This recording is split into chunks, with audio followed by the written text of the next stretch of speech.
I got the future.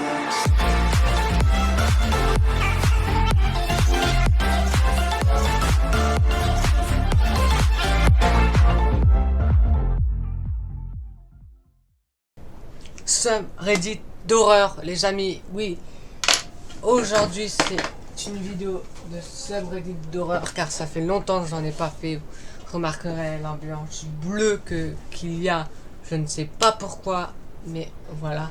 Donc aujourd'hui, nous allons. Ah là là! Donc aujourd'hui, il y a 3 histoires, une très courte, une moyenne et une très longue. On est parti! La première histoire s'appelle Un bruit étrange. Bonsoir. J'ai 13 ans et demi. Cette histoire m'est arrivée l'année dernière. Je vais pour me coucher vers 22h et je regarde des vidéos jusqu'à minuit et demi. Je me couche. Il faut savoir que je mets ma couette sur mon corps entier jusqu'à la tête et je laisse un trou pour le nez pour respirer logique. Je commence à m'endormir et là j'entends une respiration très forte à côté de moi, donc devant moi. Je me réveille en sursaut et je ne vois rien du tout de bizarre. Mais il me faut des réponses pour savoir ce que c'était.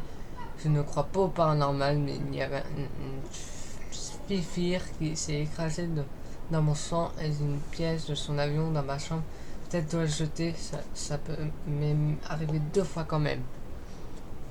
Pour une histoire courte, c'était une histoire très courte. Et là, franchement, je sais pas quoi dire pour toi, mais franchement, j'aurais pas aimé ça. Hop là. L'inconnu dans la forêt. Une histoire semi-longue. Donc là, c'est la vidéo.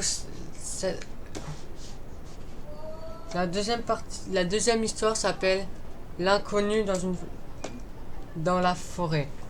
Bonjour, j'aimerais parler de quelque chose qui m'est arrivé il y a quelque temps.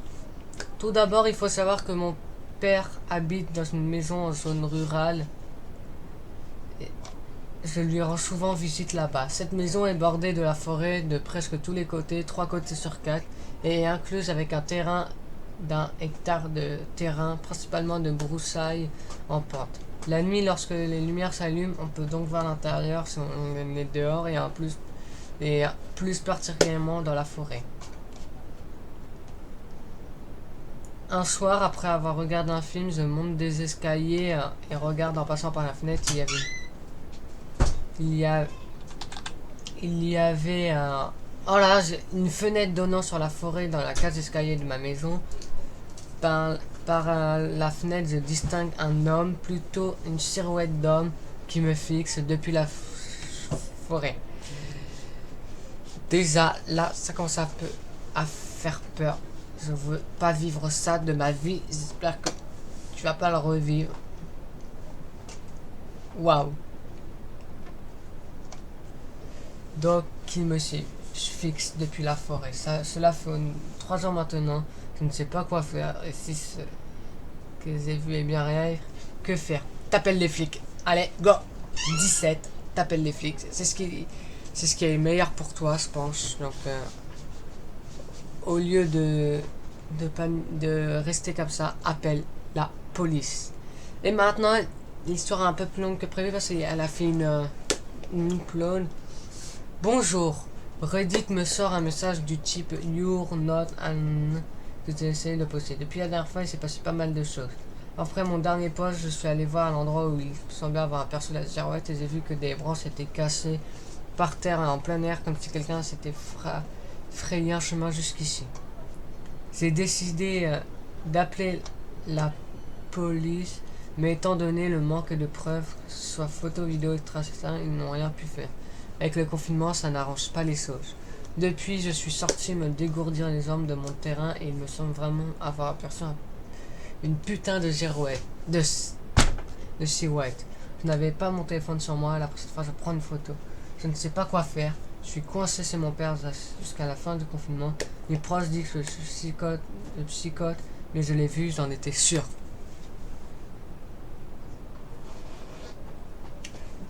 Alors là, ça devient flippant.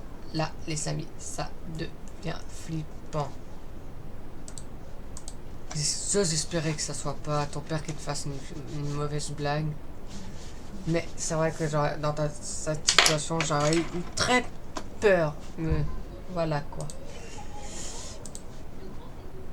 La dernière histoire qui est très longue. Donc la...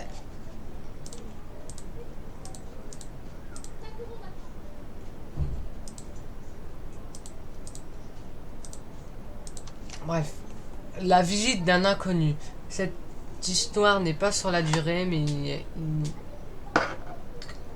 Cette histoire n'est pas sur la durée et m'est arrivée il y a maintenant 2 ans. Posons le contexte. J'avais 17 ans à ce moment-là, je vivais avec mes parents et ma soeur dans un petit village en campagne.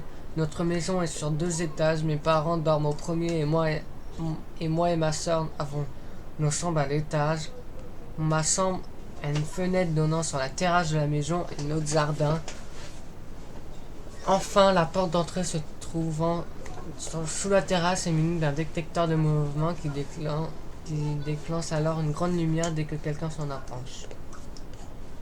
Un samedi comme un autre, je passais une soirée tranquille à jouer avec des amis en vocal, casque sur les oreilles, ma fenêtre était ouverte, elle était approchée et les nuits commençaient alors à être plus chaudes. Il devait être aux alentours de 23h, mes parents étaient descendus se coucher et ma soeur enfermée dans sa chambre aussi. Clic! Donc vous entendez un clic. D'accord. Le bruit du détecteur est léger mais la lumière ne se rate pas. Je me lève de ma chaise pour regarder la fenêtre. Pas inquiet pour un sou. Nous avons un chat. Il arrive en rentrée le soir, il active le détecteur. Et alors, je descendais pour lui ouvrir. Seulement cette fois-là, pas de chat. Mais une ombre projetée sur la pelouse du jardin qui se révèle être d'une personne. Celle-ci était sous la terrasse, impossible de voir l'individu. Oh l'horreur! L'horreur les amis, franchement là c'est... Oh là là, oh... Oh quelle horreur! Oh la vache! Je veux pas vivre ça. Waouh waouh!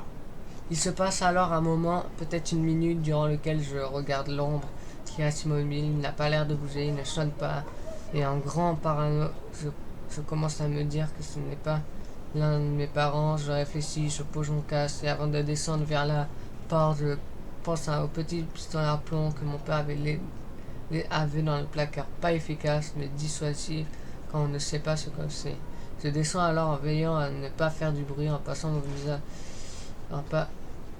par la fenêtre de la porte. La personne, un homme d'à peu près ma taille, 1m81, d'apparence banale, fixé la baie vitrée qui donnait sur la chambre de mes parents.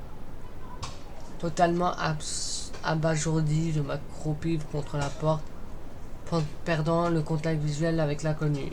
Mon cœur bat la chamade, mais j'essaye pour le moment de rester calme. Je me relève, le recherche, je regarde plus personne. C'est à ce moment-là que je commence à paniquer. Paralysé, je reste caché dans le coin de ma porte.